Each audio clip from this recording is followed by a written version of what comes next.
टमाटर की चटनी। पहले कोथमीर लेनी है, इसमें फिर लहसुन की कलियां डालनी है, इसे पीस लेना है।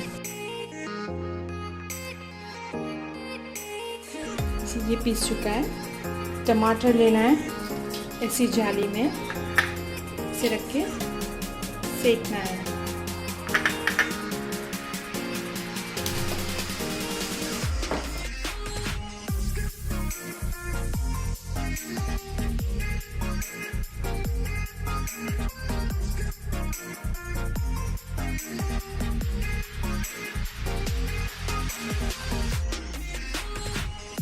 इसे ठंडा होने के बाद इसके छिलके निकाल देने हैं।